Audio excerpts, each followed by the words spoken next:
And I almost said the wrong thing, Foster. Like, we haven't done a Pistons show in so long. I almost gave the wrong introduction. But this is post game podcast. Welcome. Have a seat. I got my boy B Foster right here.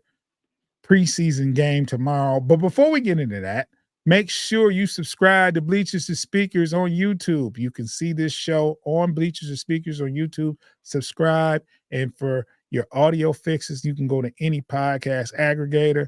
Those are platforms like Spotify, YouTube Music, Apple Podcast. All you have to do is follow us, and you can find us at Post Game Podcast FFSN.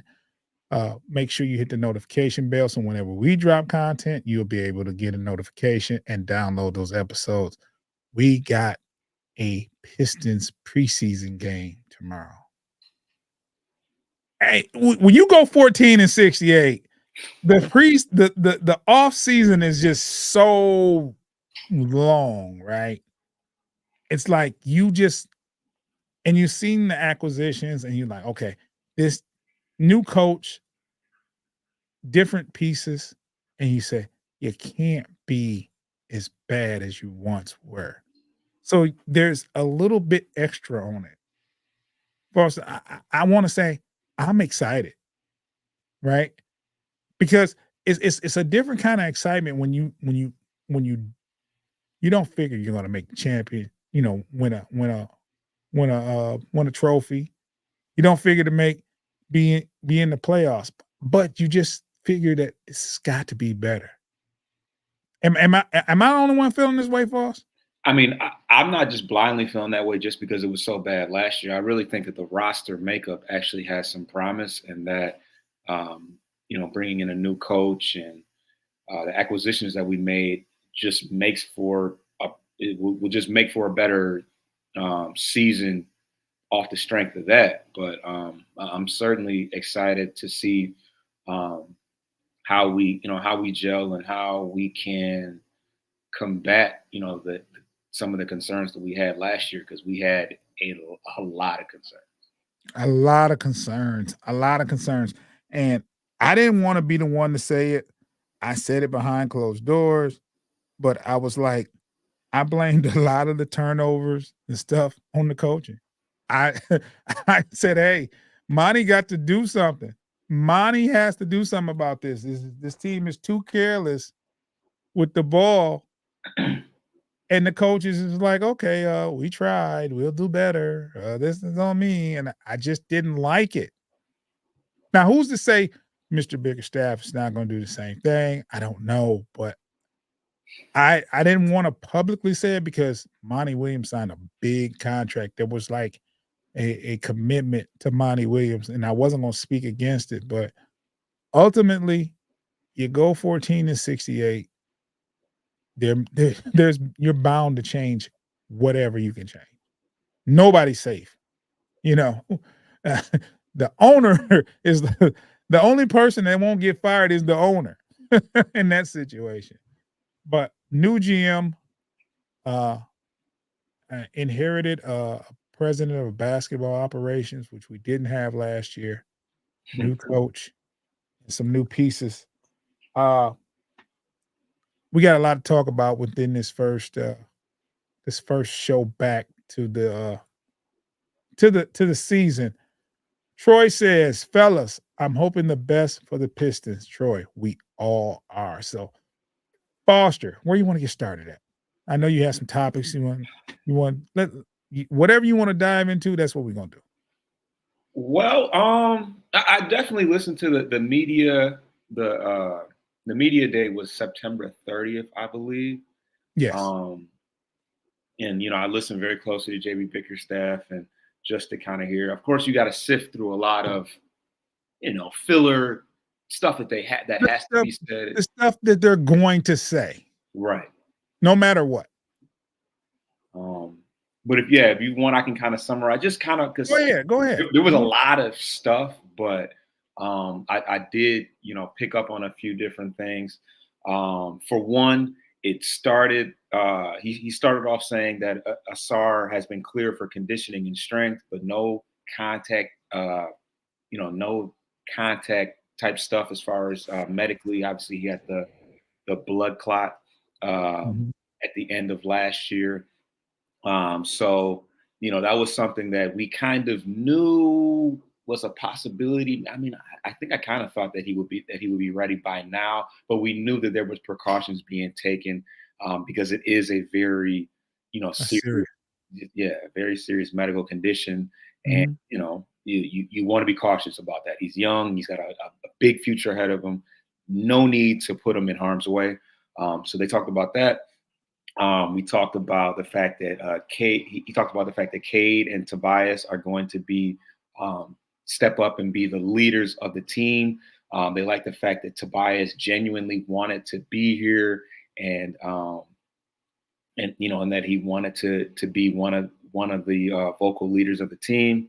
Um, he talked about how Jaden Ivey has been a guy that's been one of the more diligent and hardworking players that they've had to. It's gotten to the point to where they had to tell him, chill out, relax, take it easy a little bit. Really? Yes, yes, he's very determined to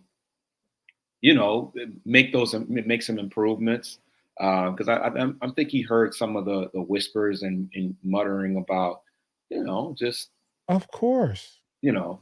So yeah, so he's been very diligent. It looks like he's in great shape, and they I don't know what he was in there doing, but they told him, hey, relax. You got a 82 game season ahead of you, man. And I honestly think it was the weight room and it was on the court.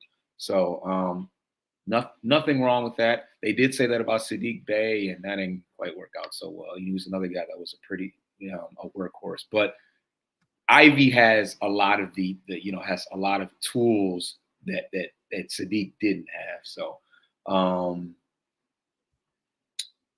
yeah, outside of that, I mean there was honestly a lot of stuff that he talked about. They talked about the just they were just kind of excited about the versatility and size that they can surround Cade with, defensively and offensively.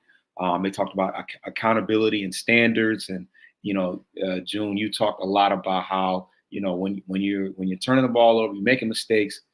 The people need to be held accountable, sat Mhm. down to, and so that's what crossed my mind when JB Bickerstaff talked about that is holding people accountable and like, hey, if you out here just throwing the ball around all willy nilly, there's a guy right behind you who's equally as talented that is going to take some minutes from you tonight if you can't get your act together. So we had that going on. Hold on Cade, before you yeah, go to go that ahead. next point. Me and you had some some conversation about that, and that's exactly what I meant by coach's fault and accountability. I'm not saying that the coach is out there turning the ball over, Of course. but you can pull somebody to the side, sit them on the bench, and be like, "I'm going to play them because they're taking care of the ball." Now, that might not in today's NBA, that might create uh l- let me talk to my agent type of situation, or it could say that person, I got to take care of the ball. But go ahead. I'm sorry. I didn't No, mean to. but and I really think that the way that Ivy has took it upon himself to work so hard in the offseason, I feel like that was where everybody said, "Oh, I think the Pistons broke Ivy," and nah, this is a strong man of faith that is very confident in his abilities and understands that there's work ethic tied to things. And I think that is what is going to make him a better player when it's all said and done. Is the fact that he was benched necessarily or unnecessarily, but he's not going to allow that to tear him down and not let him reach his potential. Um, so yeah, I definitely like that kind of talk. What else? Oh, he talked about the space, putting spacing around Cade Cunningham and how Mhm. there's various types of spacing.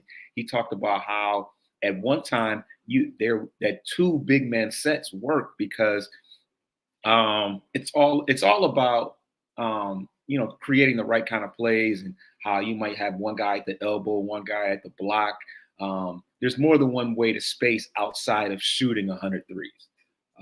which I thought was kind of a profound thought process, because we often, or I know me personally, when I think spacing, I always think of having a lot of shooters around you, but there's also Mhm. vertical spacing. There's also guys that can um, attack the alley oops and things of Mhm. that nature. So it's just kind of expanding the thought process of what spacing can be.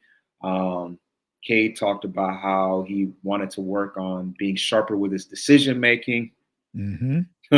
um, making decision making, shooting, and he's also been working on a floater as well, to where he will not have to always, attack Get to right at the rim. get to the rim Little so finesse on the. much. Yeah. Yeah, we know he's an amazing mid-range shooter already, but if he can incorporate a floater into that wide array of weapons that he It has, helps. it's only going to make him better. Kay talked about experiencing playoff atmosphere at the Comerica Park. We weren't quite in the playoffs, but the spirit and the interaction was there. I'm sure he'll be in a build. Well, depending on what the travel schedule is like, but yes, he got an opportunity to experience a Tigers game, and this is a team that this wasn't an alliance where we kind of expected them to be around the playoffs. This is a team that had less expectations, like the Pistons. So I know that type of energy. You just want to shoot that right in your veins, because that is he can see it. He's closing his eyes and he's experiencing this at the LCA arena, the Little Caesars arena, and what and ultimately where he will take us as a player himself, as a leader, as a star player himself. Um, and then lastly, JB Bickerstaff. Well, not lastly, there's one more thing I want to talk about. JB Bickerstaff talked about Ivy and him utilizing his gifts, and being able to hit open shots. He likes the idea of him being able to, when Cade is not when Cade is not on the court, or when Cade doesn't have the ball in his hands, Ivy being able to create for himself, which is kind of where he's most comfortable with. But yeah, I think he has a vision of what he can be. He's worked with Darius Garland. He's worked with Donovan Mitchell, and Ivy physically, like as far as athleticism, is every bit as gifted as Donovan Mitchell, and I think that he has the edge on Darius Garland. Garland's I think, it's a better shooter, a better um, all around player, but athletically, Ivy Yeah. tops him in that category. But lastly, what I wanted to talk about was Isaiah Stewart. Mm. He talked about wanting to move him back into that center role, and Isaiah Stewart seemed to kind of light up when asked about it, or I don't know if he was in the room, but he, he feels that they have an understanding of that's who I am, that's what my identity is, and I think our personnel kind of pushed him out of what his comfort zone was. I think ultimately it did help him, because he did become a better floor spacer, and I think that's something that he can still use.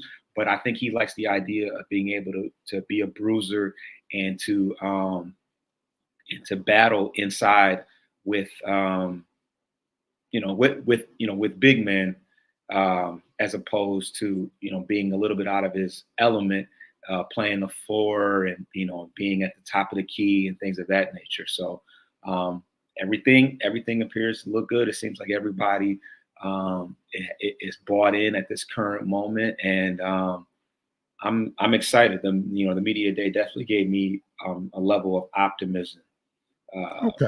at the end of it. Okay.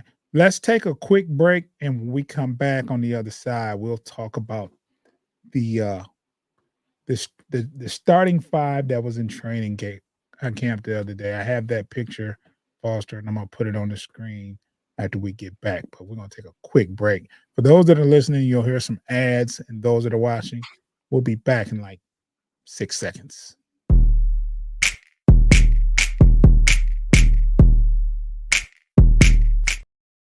Also, I'm gonna put up on the screen here something that you sent me, and I want the people out there that are watching to bear with the there's a don't be don't get it messed up. There's a word that's misspelled on there. It kind of messes with the credibility of it. It's Uh, it says tranging. I didn't notice that. And if you're listening and not watching, this is why you need to subscribe to Bleachers to Speakers on YouTube so you can see this type of stuff. We put a lot of displays up. And for those that are watching, it says starting five in training camp yesterday. They meant to write training. Right. So I don't know if anybody's gonna, discredit the picture because of the misspelling, but we're That wasn't on. us. We didn't It do that. wasn't us. This is not ours. We This can is spell. yeah. So, but anyway, looking at this lineup, it's kind of intriguing. It's kind of there's two positions that that kind of shock me, and that this doesn't mean that this is going to be the starting five out there tomorrow. Doesn't mean it's going to be the starting five at the beginning of the season. It just means that in training camp, this was your starting five. Now, I don't know how they got to that starting five, but for those that are listening, we have Cade Cunningham at 1, Tim Hardaway at 2, Simone Fontecchio at 3, Tobias Harris at 4, and Paul Reed at 5. If Foster knows, I've been an advocate for Paul Reed since he was signed. Right. And I said it would be a good thing for him to make the starting lineup. However, I was saying he would be a good 4 to start. It's also very interesting that Duran's not in the starting 5 Very at interesting. training camp. And Tim Hardaway at the 2. But I'll let you go first, Foster. I know I started, but what did you think when you first saw this lineup? Okay, first and foremost, shameless plug. I do have an article coming out at 2:00 today that breaks down. Don't laugh. That breaks down this potential starting lineup from beginning to end. But the Cade Cunningham and Tobias Harris ones, those are the two ones that there's no surprise there. No That's surprise. cut and dry. I think we projected them when we started creating starting lineups. I think Fontecchio might have been That in the might have starting. been one penciled in. Yes. So not a lot to say there. Cade Cunningham is the star focal point of the offense. Um, Simone Fontecchio, we know worked really well in limited time, but worked really well with Cade and was a good floor spacer. He was versatile. He could guard the 3 and the 4. So no surprise there. Tobias Harris, floor spacing, 4 glue guy. So it gets interesting with Paul Reed at the center position. Yes. My logic in that is the emphasis on rim protection this year, and Mhm. also they with them surrounding Cade with 3 other floor spacers. I think that they will sacrifice some defensive um, some defensive skill. So it's even more imperative that you have a rim protector like Paul Reed out there to complement and play. He's pretty much limited as far as what he can do. I mean, we did see him space the floor a little bit, but he's pretty much a dunker spot, drop back, center type guy. Um, so yeah, I think that's where my logic lies as far as putting Paul Reed around, surrounding them. But as far as Tim Hardaway out there, we kind of projected him to be somewhat out of the rotation, out of the heavy minute rotation. But he is a veteran. He's a floor spacer. He's a guy that has experience playing alongside prominent scorers such as Carmelo Anthony in New York, Luka Doncic in Dallas. I think he played with Amari Stoudemire in New York. He's got experience working. He's made his bones in the league, playing alongside star players such as a now Cade Cunningham. But I also think that you got you got two guys in that starting lineup. As young as this team is, you got two guys in that starting lineup that are 32 years of age. Tobias Harris, Tim Hardaway, Simone Fontecchio he's a younger guy, but he's not you know, he's not brand new to the league, and neither is Paul Reed. So I feel like this lineup could potentially limit some of the mental mistakes and errors associated with turnovers. I think that's something that they could be looking to hone in on as well. Yeah. This lineup is I just my honest opinion, I don't think this lineup will go past preseason. I don't think this will be your starting 5 game 1. I just don't think so. However, if it is, I'm cool with it. That means they've earned it. Like, there's no passes. I don't think Bickerstaff is going to give anybody a pass because of who they are on this team. His reputation is it's a lot riding on that. Just giving preference, but I think everything is earned, and if these guys have earned it, that's a good sign. Because when they acquired Tim Hardaway, people were saying, "Oh, he's not going to be here long. Yeah, right. He's a trade piece." But if he's earned it, that means he's either bought into being here, or he's trying, or even if he is in trade plans, he's putting in the effort. And all you want is out there is effort, no matter what the scenario is or the plans going forward. You want a player out there giving their ultimate effort. You want them to put their skills on display and out there trying. And if he wins that number 2 spot over Ivy or over Malik, you know, that says a lot. That says a lot. And I'm not gonna lie, the energy seems different. The energy seems a lot different from last year at the beginning of the season. Troy says Duren is the starter. I'm not gonna debate that. Right. I would love to see Duren be the guy, but I also want to see him be the one that earned the spot. For Duren, the only problem I have with Duren, he's going to get you rebounds. He's going to give you maximum effort. Defending the rim is it's a premium, and he does not provide that. Yeah, it's interesting because I understand coming in with the respect for a Tim Hardaway and a Tobias Harris. These are guys are career starters. These guys have played on championship teams or Mhm. playoff teams. Giving Paul Reed the nod over Duren, and Paul Reed's pretty unproven. I mean, he was a bench player last year, albeit behind Joel Embiid, one of the best centers in the league. But um, that's kind of speaks volumes to a guy like Duren that is like, okay, yeah, I'm gonna have to put my work in because they got a dude that averaged like 6 points a game last year, starting over me, and I'm supposed to be the young stud, player of the future.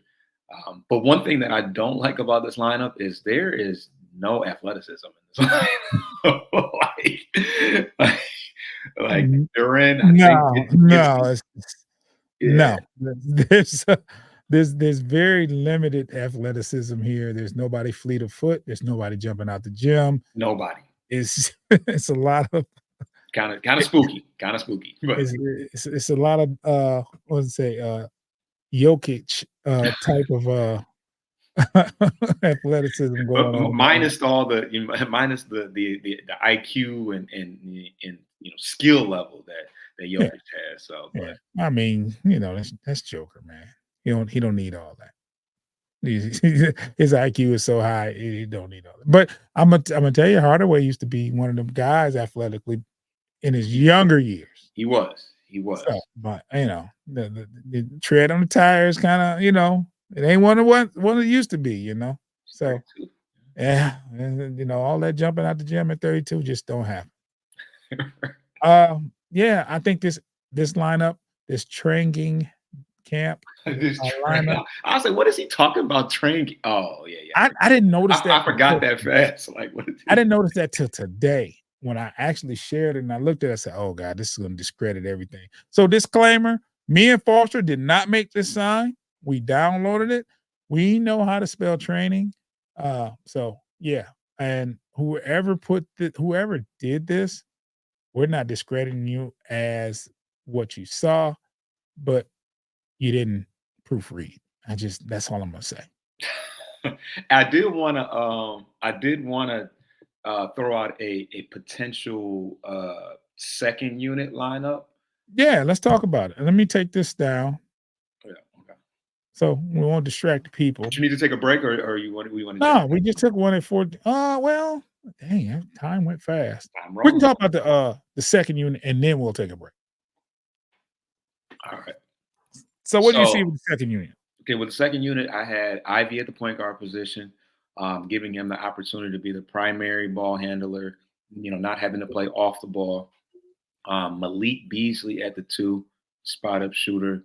You Okay. know, can get open. Ivy is one of the better isolation players in the entire league. He's going to often beat his man and create opportunities for other players. And Malik Beasley is one of the best spot up shooters in the entire league. At the three, I had Asar Thompson. This is obviously given he gets cleared for action, and we Hopefully know, should be within the next month. yeah, yeah, and we obviously know what he brings to the table. He brings that energy. He brings the defense. Hopefully he can flourish off ball, cut to the basket, all that good stuff. Um, at the four, who did I have? Oh, I had Isaiah Stewart at the four. Mm, Um, I mean, we know that Duran, if he's not starting, technically, we know he's not going to be the third string center. So, um, obvious. That's yeah. obvious. So, but I know that they said they want Stewart to play a lot of five.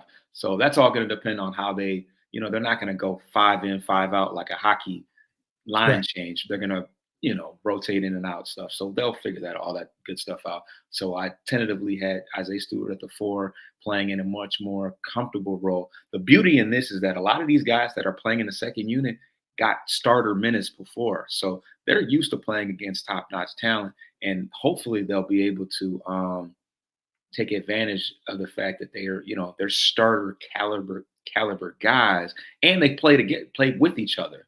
Not Malik Beasley, obviously, but Stewart has played with them. Durant has played with Ivy. Um, yeah, they've all pretty much played with each other outside of Malik Beasley. And then at the five, obviously, I have Jalen Duran. Once again, starter caliber guy. He should be able to wreak some havoc against the second tier centers in the league. Certainly defense, rebounding wise, and you know, picking, utilizing the pick and roll, and finishing in that dunker spot. So And if you look at it that way, you have 10 players that could be all of them are potential starters.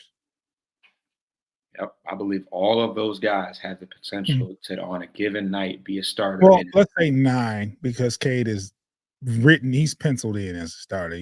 Oh yeah, well He's yeah. the only one you're not gonna replace on that front, on that first 5, but potentially everybody can be replaced off that projected starting training day lineup, and the rest are capable of playing. So, the roster is different than it was last year, for sure. Different coach. Let's take a quick break, Foster, and we'll get back to more. We haven't done a Pistons show in so long, man. This is dope.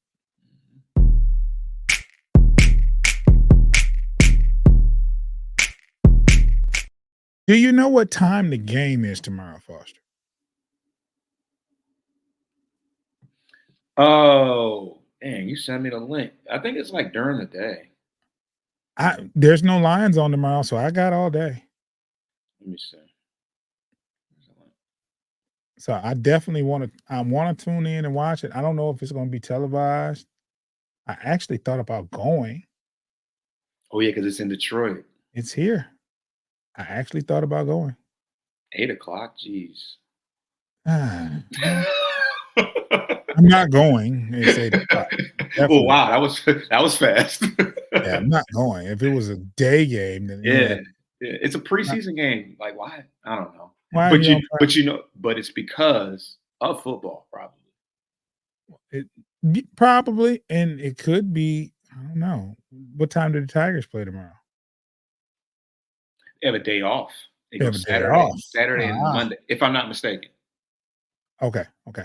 Now, with that being said, are you doing a Tiger show today?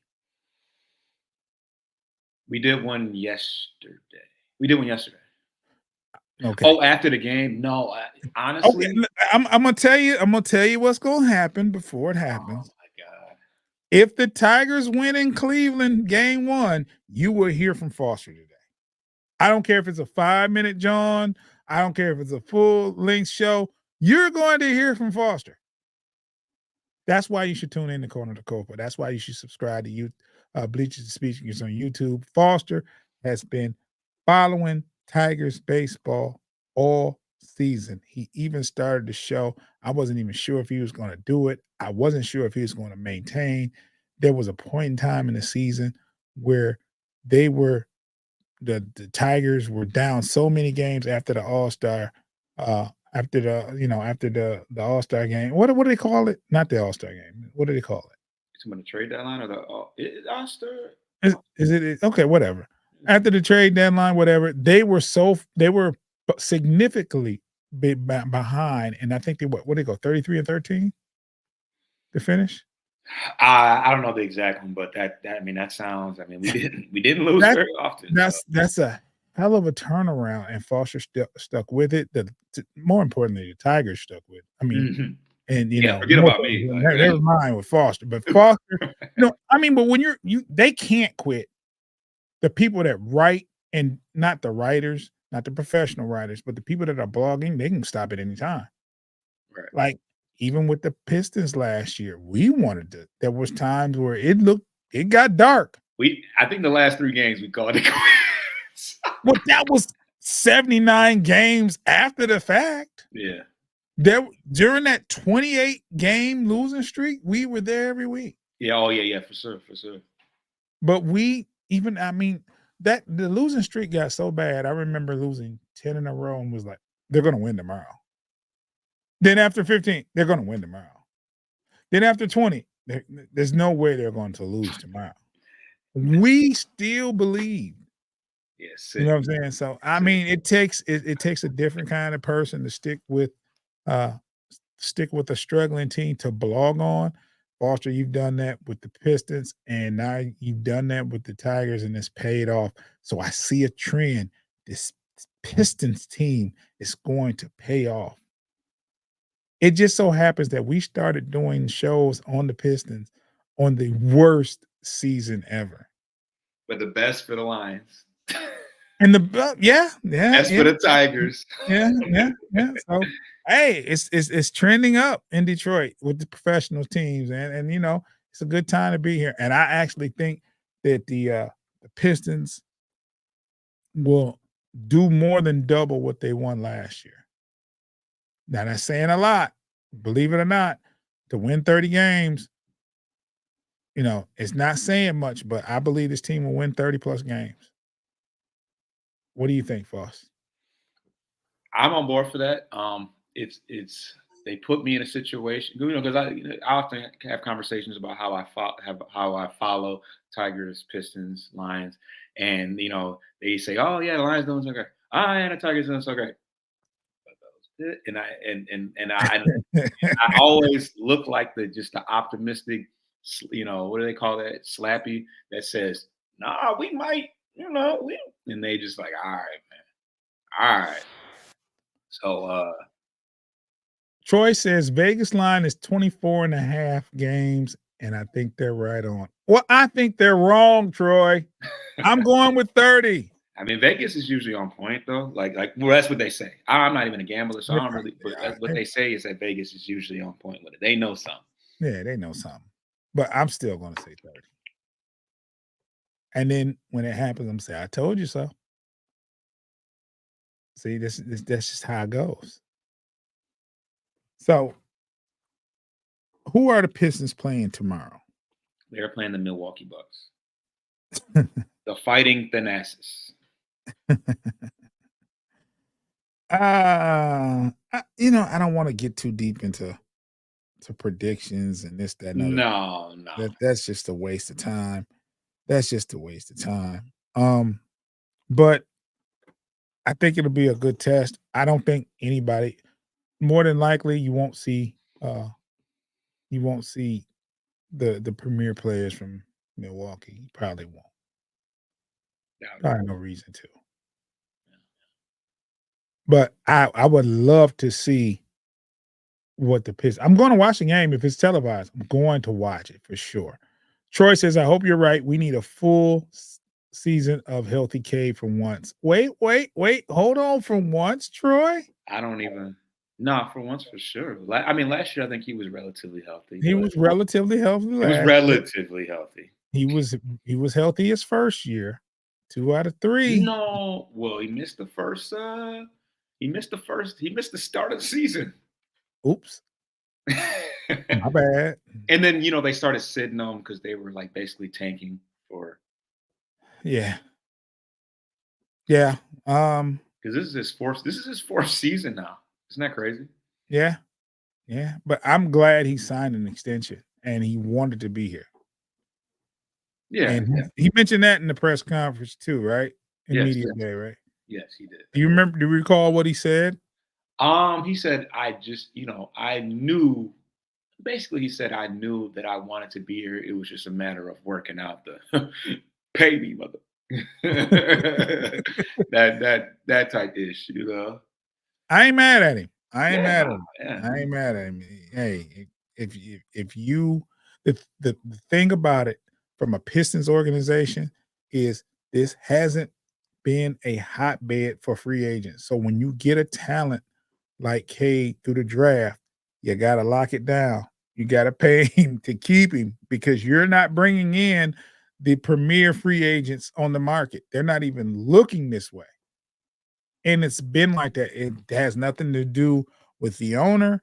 It's been like that for a very, very long time. And I'm talking Joe Dumars GM days.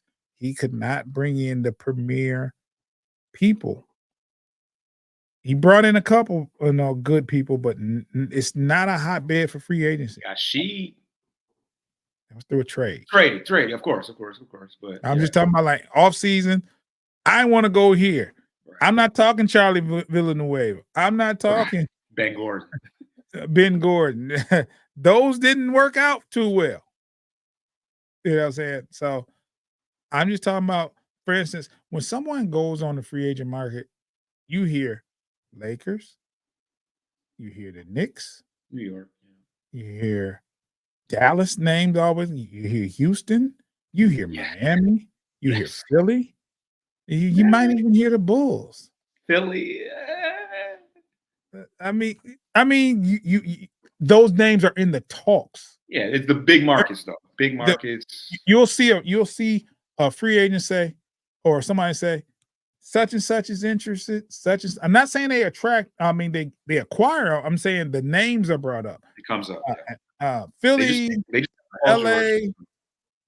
Those names are brought up.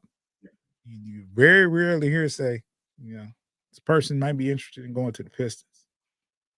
We're not in those talking circles and haven't been. And I don't think that changes. So I think what you do is when you develop your players in the draft till you get to that point, because it's not always going to be like that. It's not always going to be like that. You're going to have some people because we thought that for a long time with the Lions.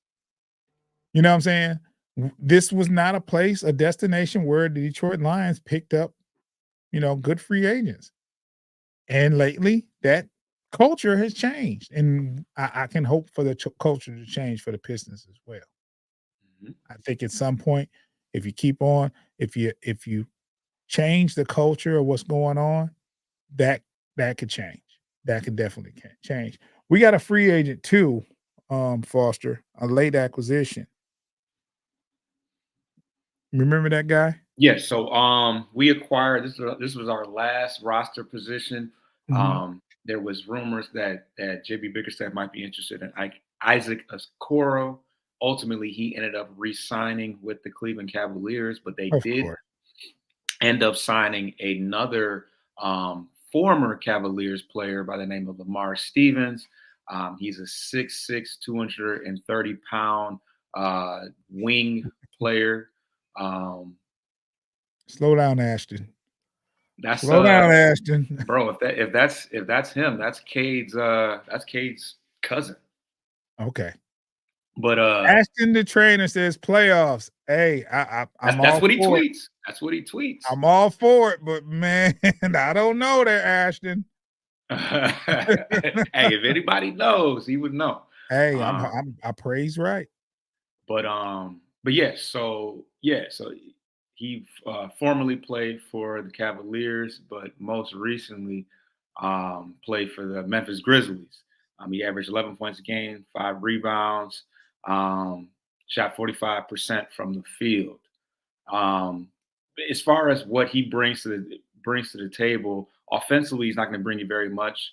Outside of he's able to attack the basket downhill. He's got good size. He's 6'6", 230 pounds, so he can get downhill, get into that dunker spot. But defensively is what is the most intriguing to me. Um, he's a guy that he's a guy that can protect the rim really well. He's versatile. He can guard anywhere from the shooting guard position down to small ball centers. And Mm. yeah, I think that he can be of a he can he can test a lot of our younger guys like the Bobby Clemens, the Asar Thompsons, the Ron Holland. He Mhm. can kind of get them up to par as far as the physicality that it takes to play in the NBA, because he's obviously been around, and he's not a guy that they draw plays up for. He's a guy that gets his buckets the dirty way, off of putback rebounds in transition, things of that nature. So I like that. I like what he brings to the table. I like the fact that JB Bickerstaff is bringing in old players that he obviously is comfortable with, and for whatever reason thinks that he can bring something to the table for us. But I don't necessarily see him getting a ton of minutes. I think that Asar Thompson not being cleared for activities, that could be a factor because he does play that wing position. So he'll definitely get some opportunities to play early on, while Asar is still preparing to come back. So You mentioned Ron Holland and Bobby yeah, Clinton for the first time during the show. right. Where do you see them this year? I mean, do they have a chance to contribute? Would it be a G League situation? Would it be what's the situation there with those two rookies? I think we should get a lot of opportunities to see them during the preseason for sure.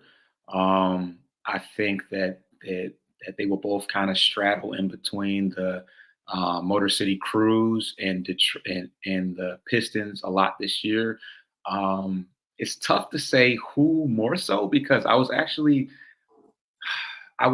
say that I was slightly more impressed by Bobby Clinton. Not that Ron Holland wasn't great, but Yes, Bobby Clinton definitely brought some things to the table. He's 6'11". He can great pass. passer. He was a great passer. I think he's a little raw. I think that he wasn't as aggressive that I would have liked him to be. He But was a little too unselfish at times. yeah, yeah. Which with time he'll get more comfortable, especially when he puts on that weight and he can really attack against those bigger guys inside. But yeah, I think they're going to be rotational guys. I think that when we need more athleticism and more height, I think you'll see those guys more, especially Bobby Clinton because he is 6'11" and can defend. So yeah, I think it's going to be a situational thing. I think Clinton will definitely spend some time in the G League though, just because we have a lot of. I mean, you think of Duran, Stewart, Reed, uh, Yeah, yeah, Duran, Stewart, and Reed. Is that the only three big men that we have right now? pretty much. Yeah. So there's not a You wanna lot of. consider Stevens if you wanna consider Stevens. Stevens is a tweener because I think he can play some power forward, even though he's only 6'5". He does have a pretty long wingspan, and he protects the rim. When you look at the analytics, he is a top tier defender at the rim, and top tier versatility because he can literally guard anywhere from 2 to 5. I almost said 2 to 6, but 2 to 5. Um, so yeah, gonna be a lot of competition for sure. Okay. Well, I just want to see I mean, and for those that are looking forward to see the rookies have an opportunity, it's not a bad thing if they don't get that opportunity. Because if you have to thrust them into starting roles or heavily contributed roles, we might be in a little bit of trouble. You want those players to have those rookies that we just drafted a chance to develop, and they're not, hopefully, with what you already have, they're not needed at this point. I think they're essential, but at the same time, you don't want to, that's a heavy burden for them to carry right now. So that about wrap today's show up. I'm definitely going to tune in to the basketball game tomorrow. I might even do a little blog after that. I might do a little 5-minute John, you know what I'm saying? After to tell you what I've seen. Before that though, make sure you're subscribed to Bleachers Speakers on YouTube. Please subscribe to Bleachers Speakers on YouTube. And for your audio fix, please, for any podcast aggregator, that's Spotify, YouTube Music, Apple Podcasts, just follow us there. Post Game Podcast, FFSN in your search. Make sure you hit that notification bell and make sure you download those episodes. They don't take up much space. Just download the episodes. Foster, you got anything before we get up out of here? Nah, just tune in to the game tomorrow. Tune into the Tigers game in a couple hours as well. And the Tigers play at what, 1? One time, yeah. Yep. In Cleveland. In Cleveland. I'm gonna tell you this. He said Indians on the clock. Indians on the clock. Troy says the Indians on the clock. Guardians. Yeah, they're the Guardians, yeah. Foster, I blocked Oswald at the beginning of the season. Yes, you did. Oswald is a Cleveland fan. I blocked him because we were talking crazy. He was talking crazy and getting the best of me, and I just couldn't take it anymore. I didn't see us having a good season, and now we meet in the playoffs. I'm gonna tell you, if the Tigers win the playoff series, I will unblock him so I control him. That's hilarious. That's so messed up. That's sick. Hey man, I have nothing to say. You act like you're right. So what? So what? I don't care. I have no words. You got me there. Well, let's get out of here, Foster. Hey, man, I want you to have a good weekend, man, and I'll be talking to you at some point. Subscribe to Bleachers Speakers on YouTube.